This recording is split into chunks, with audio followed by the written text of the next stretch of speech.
JJK266 left us with a lot to think about, so today we're going to be going over all of y'all's questions and theories, but spoilers beware. All right, so first up today, we got a few questions from Lesar. The first being, do I think cursed energy reinforcement is linked to output? And at least somewhat, yes. For example, we know that like Yuta and Sukuna have more cursed energy than everybody else, right? So their output is able to be much higher because their reserves are much higher. So I think it's going to be a lot easier for them to reinforce to very high levels because they're working with so much, right? But I do think there's an upper limit on it. Otherwise, someone like Hikari, who has an infinite supply of cursed energy during his jackpot, would theoretically be able to like one-shot anyone if he reinforced an infinite amount. Now, obviously, that's nonsensical, but you get what I'm saying. So I certainly think there's a link there, but there is an upper limit. Next, can heavenly restricted users fly by constantly using air as their platform? So no, by definition, no, I wouldn't say that they could fly, but I do think that they could continuously parkour off the air. It would just be a matter of finding those spots where like the air fluctuation patterns, shift or whatever that enable them to bounce off a spot like that. So I don't think they would be able to go any which way they want. It would depend on like the air pattern. So that's why I don't think they could fly per se, but yeah, they could parkour all over. Next, how big do I think the speed difference is between the top tiers, disregarding Gojo and Sukuna? So Maki, Yuji, and Yuta. And I honestly think they're all pretty relative. I would give Maki and Yuji the edge over somebody like Yuta, and I would say that Maki and Yuji are probably the fastest of who we have left, disregarding Gojo and Sukuna. But then Yuta probably just a step behind them. And finally, do I think Yuji could take Yuta? Right now, with what we currently know, no, I think Yuta still has the edge just between Rika and his domain likely being more refined than Yuji's. But I think it would be an extremely high diff fight because Yuji is a beast, right? Built different. And if we find out more about his domain or his refinement, then maybe I would just give Yuji the edge. But right now, I will give it to Yuta. Again, high diff. Next up, Bean Boy Hank asked for a recap of all of Sukuna's fingers. And in case you didn't see, I actually just put out a video doing exactly that yesterday. So please check that out and I will link it down below as well. Next up, we've got a slightly longer one here from Simply Sage, so y'all pause to read it, but this actually stems from a mistranslation. So Sage is talking about how Yuji opened up his domain twice, like while he was still in his domain, he opened it again. But again, that was a mistranslation by Maya. Yuji did not open up his domain twice. It was Sukuna that was trying to open up his domain in that final chapter. So for that reason, there isn't anything weird going on or anything with that. Next up, we got a couple from Fried Hot Wings. The first being, why hasn't Yuji regrown his fingers since he has RCT? And great question. The short answer is we don't know for sure, so I can't give you a concrete answer. But a couple possibilities could be that the nature of those injuries aren't able to be healed by RCT, or at least far more difficult to be healed by RCT. Remember that Yuji's pinky was ripped off and created into a cursed object in order for Sukuna to transfer to Megumi, and then the other finger that we see missing, we still don't exactly know what happened to that, but it was presumably either eaten by Rika or maybe Yuji did something to his own finger in order to create a curse object. Again, we don't know. So either you can't heal past injuries when you didn't know RCT, like because Yuji didn't know RCT at the time, he can't now heal that, which I think that's kind of flimsy, or, the nature of the injuries prevent them from being healed. And then to your point about Rika potentially eating Sukuna's severed hand, I do think that's a possible avenue for how Yuta could have copied Cleave. Next up, we got this from Drip God, who brings up how Sukuna said that with Maharaga destroyed, my 10 Shadows has lost its functionality. So could this be Gege hinting that Megumi's 10 Shadows is separate from Sukuna's and he may still have those Shikigami that passed away, like Maharaga? And great question. I have been wondering about this too, because that is a very particular thing for Sukuna to have called out. And he did seem to be surprised that 10 Shadows was being utilized because his lost functionality. So how is Megumi able to use it when Sukuna can't, right? So it could be like a weird nuance of curse technique burnout and Megumi is just able to use it even though Sukuna can't, and they do still share the Shikigami pool, aka Megumi's Maharaga is also dead. But I do think that statement leaves some wiggle room, so we'll have to see. But for now, I would still assume that they shared the Shikigami, but who knows? Next up, Johnny Merck says that he doesn't think Nobra is dead and that she's coming back to use resonance on that finger. I did put out a whole video talking about this possibility. I won't say that I'm like fully on board with it, but I do think it's possible.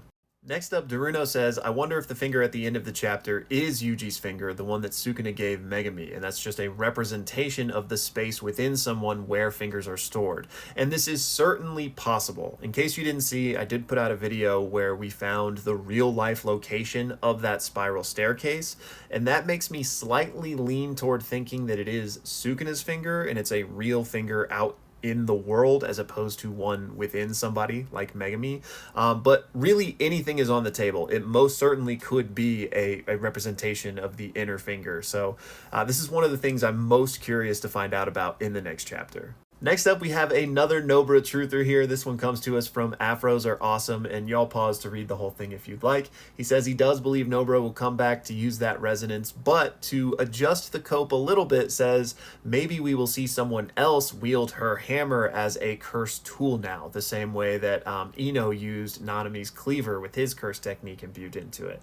And if so, who do I think would wield it? And he gives a few possibilities. And if that were to be what happens, then I think Maki would make a lot of sense as, you know, kind of the most physical of everyone and perhaps the best wielder of weapons, but really it could be anyone. The real question became if this is what is happening, the fact that that spiral staircase is at the dam 3 hours away, it would seemingly need to be somebody that's not even around right now. So who might that be? Really just any of the side cast, I guess. Except now that I say that, I guess we could teleport anyone over there theoretically.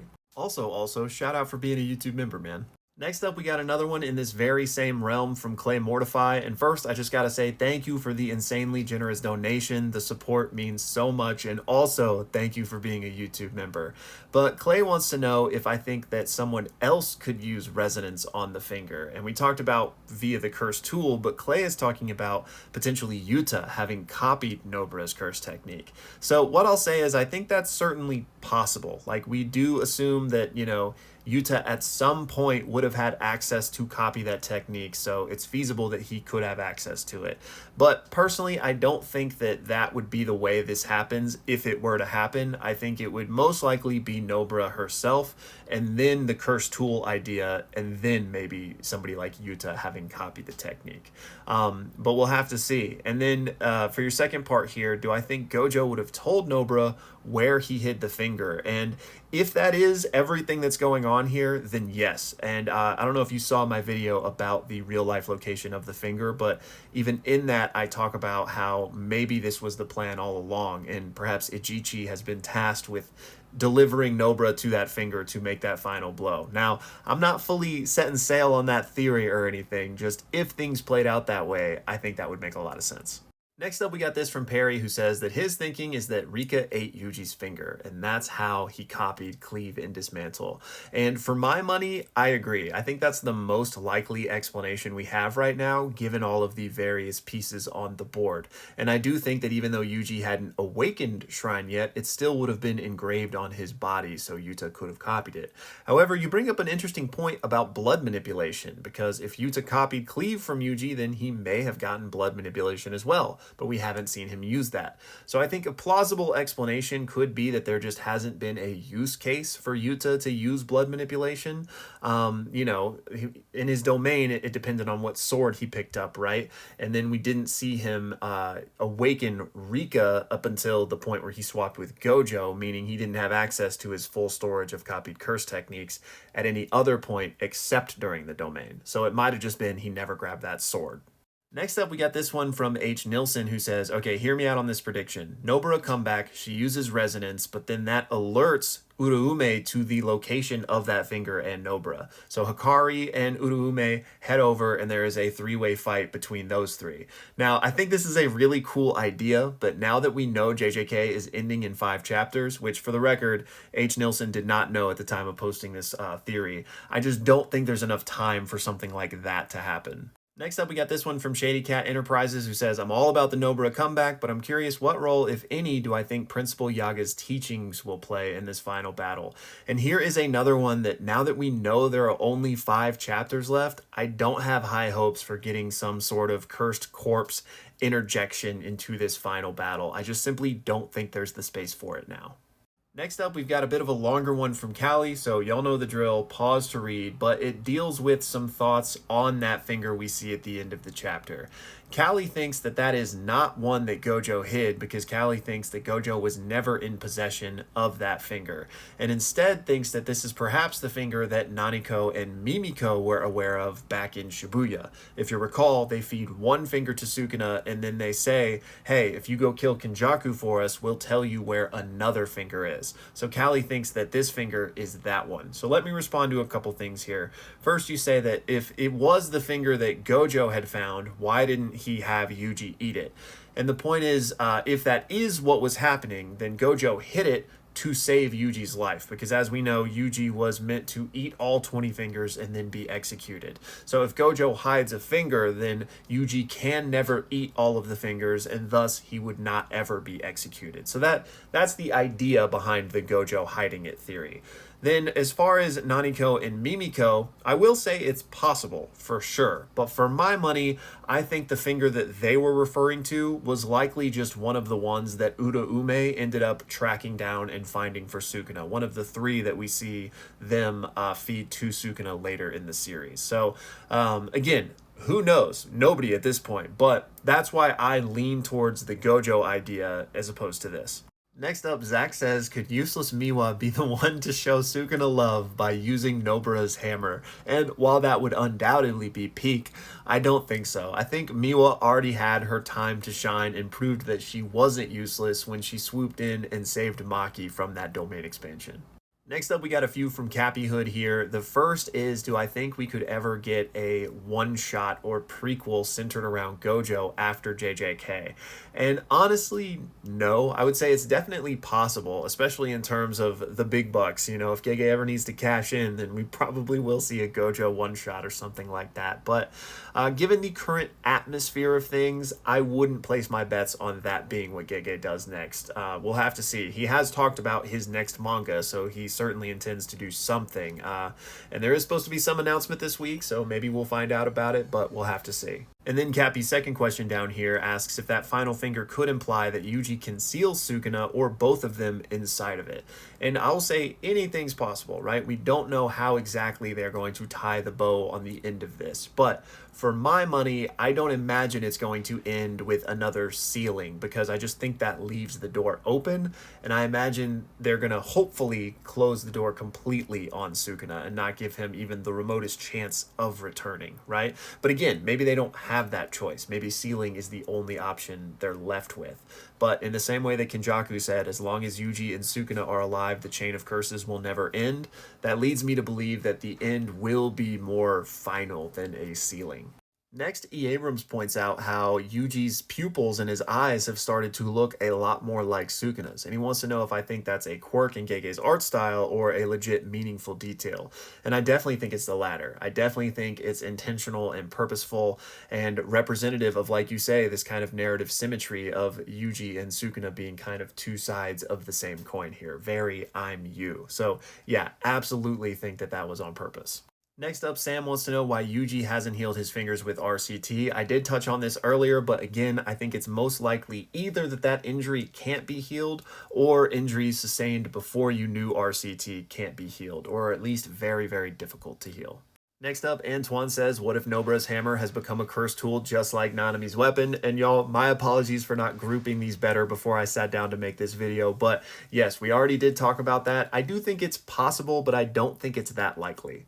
Next up, Wakandan Buttermilk, and I think I said this last time, but I love your name, man. He says, looking thinner, my man, and hey, I appreciate you. I'd been in the fluffy era for a little bit too long, so I'm trying to get back into my fit era.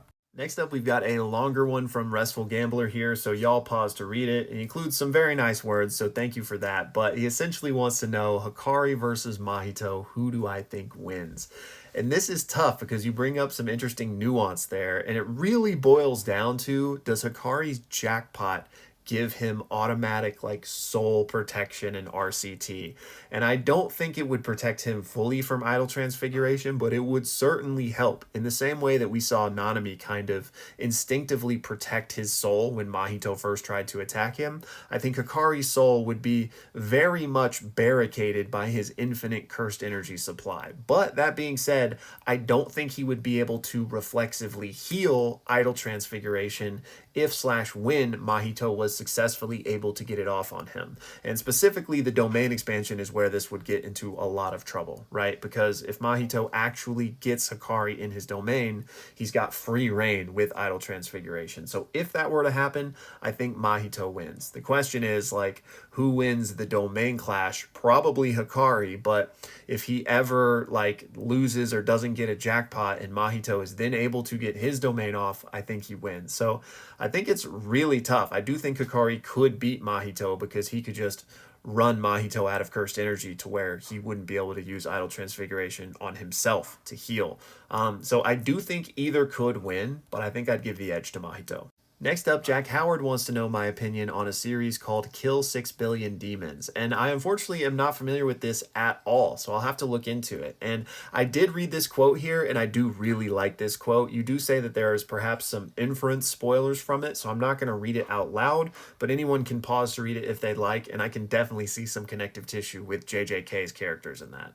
Next up, Mickey says, I just want to say thank you for always dropping your videos around my break. It gives me something to watch while I devour my food. And my man, I take that as the highest compliment. As someone who also needs to throw on a YouTube video or something while I eat, I am truly honored to hold that position in someone else's life. Next, I'm Gaming says, please do Hunter x Hunter content. And you know what? I think I am going to start covering Hunter x Hunter, which is returning at the beginning of October, for those of you that didn't hear. And since JJK ends at the end of September, maybe it's just fate. I've actually been rewatching the anime, and I'm probably going to reread it as well. So I think I am going to do this, but y'all let me know if you'd like to see it as well. And speaking of other series, Tobias says, if you've read Dandadan and are currently waiting for the anime, do you have a theory on what Dandadan could be? And I actually have not read it, but I do want to. So I'm trying to wrestle with if I should watch the anime and then see if I want to get into it still, or just go ahead and start the manga now. But I probably will get into it one way or the other. Next up, I got this $2 donation from Noor, but there was no comment with it. And I did check my DMs to see if there were any names similar to this Cash App name, but I couldn't find any. So if I don't hear from you in a couple days, I will refund this and assume it was an accident, but just reach out to me if you did have a question and something happened or whatever. Next up, we got this from DB, and y'all pause to read, but it's essentially his theory on how Sukuna will get taken out. What if we get to see Yuji use his version of the fire arrow on that finger? And even though they've been indestructible prior to now, what if like using Sukuna's own technique is the workaround? And I do think that's a cool idea, and I really hope we do get to see Yuji's fire arrow before the series is over. I don't know if this would be how they take out Sukuna, just because I think it would be a little bit too happy for JJK at this point, and I think it would be a weird kind of shortcut to what we've been told, that the fingers are indestructible and really the only way to get rid of Sukuna is for his vessel to consume all of them and then die himself. So I still expect that to be how Sukuna gets taken out, if he does get taken out. But again, this would be cool. Next up, we got this idea from Dip, and y'all pause to read, but he says, what if Sukuna is on his last leg, but Uraume swoops in and Sukuna actually consumes them to kind of get another power up, and then maybe that's how he fights the merger. And this is another one that I think, since there's only 5 chapters left, basically isn't going to happen. I just don't think there's room for it. It does appear as if we aren't going to see Sukuna eat anybody. Never say never. There's still 5 chapters left, so we'll see. But yeah, I just don't think there's space for this likely. And on that note, next up we got this from Pinpino, who says apparently JJK is ending in 5 chapters. And again, if I was better at what I do, I would have put this at the start of the video. But yes, it was announced actually this morning that JJK is entering its very final stretch. 5 chapters remain. Next up, I got this from Rashid on JJK and gambling, and specifically how both Toji and Hikari like to gamble and what Gege may be trying to represent there. And honestly, I think he is just trying to give us a kind of window into their character, because in Japan, gambling is largely illegal. There are only very specific circumstances under which you can gamble. So I think he's basically just trying to show us that Toji and Hikari are kind of more on the miscreant side of things. I mean, we know Toji is a degenerate. We know Hikari is a dropout. So I think that's why they share that quality. If there's anything beyond that, I'd be interested to hear what your interpretation was. And then finally for this video, I was asked a few questions by Mr. Outerright, and as you can see, this was a longer comment. I actually couldn't include all of it, but here are the relevant questions, so y'all pause to read, and let's just start at the top here. What do you think your channel will be focusing on after JJK ends? And yeah, even though JJK is ending, don't worry, I'm not going anywhere, but yeah, we will need to figure out what the main focus will be. I know for sure I will be covering One Piece. I'm in the process of catching up right now. I plan to cover Kagurabachi as well. I am almost back to being caught up on that. Potentially Sakamoto Days. I haven't started that yet, but if it grips me, I will likely cover that.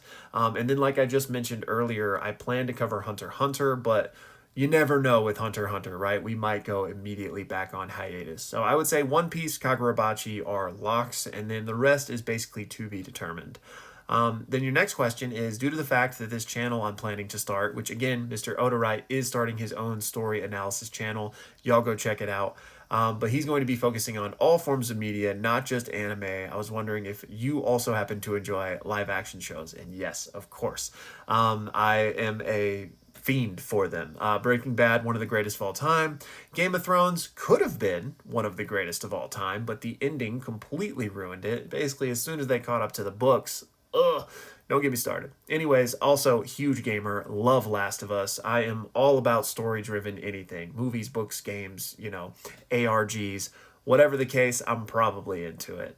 And then your third question is, he looked up all 13 domain expansions and realized that only one doesn't have a proper name, that being of the smallpox hag that fought against Meme and Ui Ui. So Mr. Outerright actually came up with a domain expansion name for that, the Cemeterial Malady, and I hope I said that right. But yeah, I think you cooked, man. I think that's a really cool name. Anyways, y'all, that's going to do it for this one. Thank you guys so much for sending in your support and your questions. It means the world to me. And also, shout out to Cappy Hood for being a YouTube member. I forgot to mention that as I was answering their question. But finally, y'all, thank you so much for watching.